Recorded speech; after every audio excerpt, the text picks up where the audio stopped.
Hello guys, G6PD deficiency के बारे में पढ़ना है। G6PD डिफिशियंसी इसके बारे में आपको पता है कि ये एंजाइम है। बेसिकली ये क्या करता है, G6 फॉस्फेट को ग्लूकोज 6 फॉस्फोग्लूकोनेट में बदल देता है।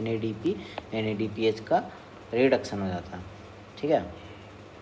तो और ये वापस इसमें बदलते वक्त इसको ग्लूटाथायोन में बदल देता है, GSSG को, ठीक है।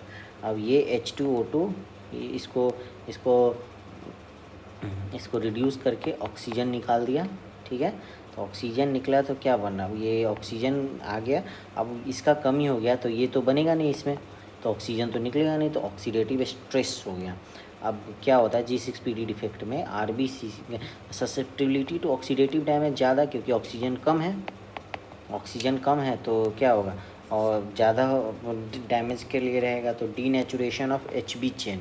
अब HB को ऑक्सीजन नहीं मिलेगा तो डीनेचुरेशन हो जाएगा।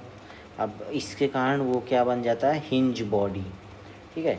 हिंज बॉडी क्या करता है, डायरेक्ट डैमेज टू RBC जो पहले से है, तो पहले से जो RBC है उसको डायरेक्ट डैमेज करता है, जिसको बोलते हैं IV हीमोलाइसिस। मतलब ये सिस्टेमिक सर्कुलेशन के वक्त इसका हीमोलिसिस हुआ। अगर बाहर किसी ऑर्गन में होता तो एक्स्ट्रा वस्कुलर, मतलब ऑर्गन में जैसे कि ये जैसे स्प्लीन में होता है तो एक्स्ट्रा वस्कुलर हीमोलिसिस, और फ्लेक्सिबिलिटी कम हुआ तो स्प्लीन में फंसेगा तो स्प्लीन क्या करेगा, उसको तोड़ मरोड़ कर देगा।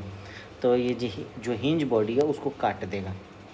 तो काटा तो किस टाइप से दिखेगा, इस टाइप का इसको कहते हैं बाइट सेल, बाइट जैसा दिख रहा है, ये अलग हो गया। फिर फ्लेक्सिबिलिटी कम हो गया तो स्फेरोसाइट बन जाएगा। इससे पहले भी आपने देखा था वो स्फेरोसाइटोसिस में, वहाँ भी यही होता, फ्लेक्सिबिलिटी कम होने पे, तो वहाँ पे एक्सप्लेनेशन देख लेना कैसे स्फेरोसाइट बना और ब्लिस्टर सेल बना।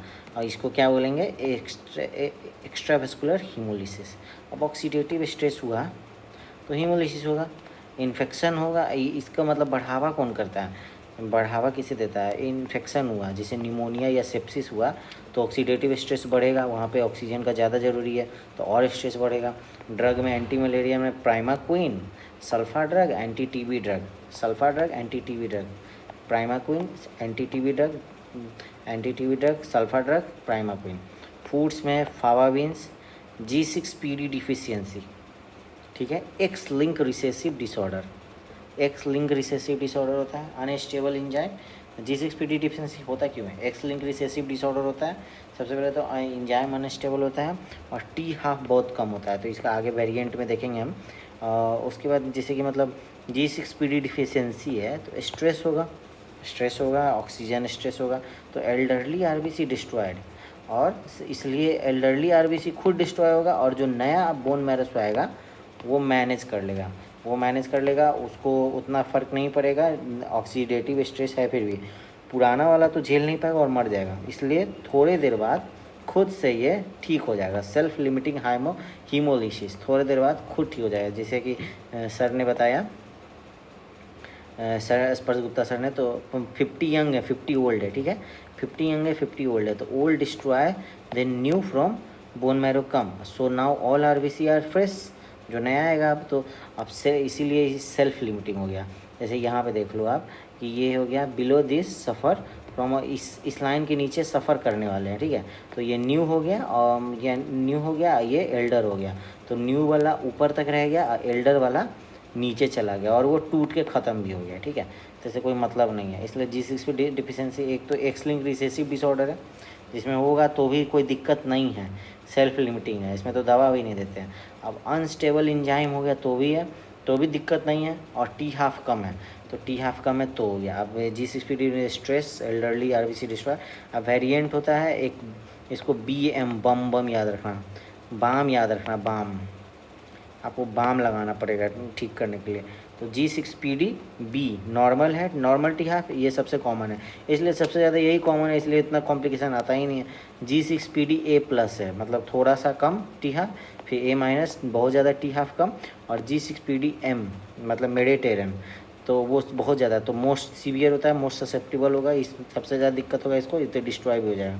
डायग्नोसिस, हिस्ट्री देखेंगे, मेल में ज़्यादा होता है, फीमेल में कम होता है। ब्लड में हीमोग्लोबिन कम हुआ लेकिन just exposure to risk factor, क्या कि सेल्फ लिमिटिंग है, तो जस्ट एक्सपोजर जैसे कि ड्रग इन्फेक्शन हुआ, ये रिस्क फैक्टर था ना, इन्फेक्शन हुआ निमोनिया का, सेप्सिस का, तो थोड़ा देर के लिए होगा, या ड्रग है primaquine sulfa drug, anti TB drug, तो होगा फूड फावाबीन्स लिया तब हुआ, तो जस्ट हुआ, उसके बाद फिर एचबी नॉर्मल हो जाता है, एचबी नॉर्मल हो जाएगा। अब एमसी जब ये सब नॉर्मल तो MCH normal, MCB normal, MCHC normal, सब नॉर्मल। पेरिफेरल स्मेल में देख लिया, बाइट सेल है, ब्लिस्टर सेल है, स्फेरोसाइट है, हिंज बॉडी भी कभी कभी पाया जाता है, अगर है तो visualise by crystal violet, crystal violet, ठीक है, बहुत ईजी है। I spherocyte in peripheral smear, तो डिफरेंशियल डायग्नोसिस करना पड़ेगा।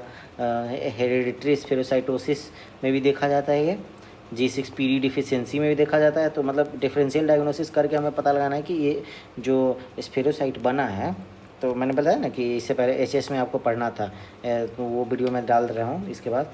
तो इन्फेक्शन क्लोस्ट्रीडियम के कारण हुआ तो भी बनता है, और auto immune haemolytic anaemia AIHA जिसको बोलते हैं, इसमें मोस्ट कॉमनली पाया जाता है स्फेरोसाइट।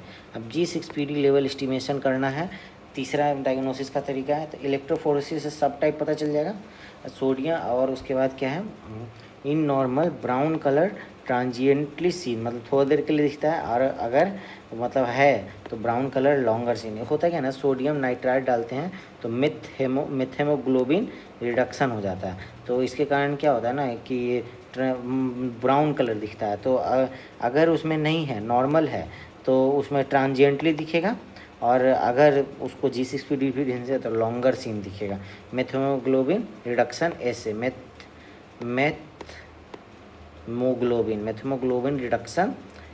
मेथेमोग्लोबिन रिडक्शन ऐसे G6PD deficiency rapid clearance of RBC होता है, ठीक है। अब प्लाज्मा फैल्सिपेरम है, तो वो आएगा, उसको ऑक्सीजन चाहिए, अब ऑक्सीजन तो है नहीं, कम है, तो वो उस केस में क्या होता है ना कि मतलब रैपिड क्लियरेंस ऑफ RBC हो रहा है, इसके कारण ये प्रोटेक्टिव है, तो उसको कोई दिक्कत नहीं होता प्लाज्मोडियम फैल्सिपेरम को। अब नो ड्रग रिक्वायर्ड हो गया।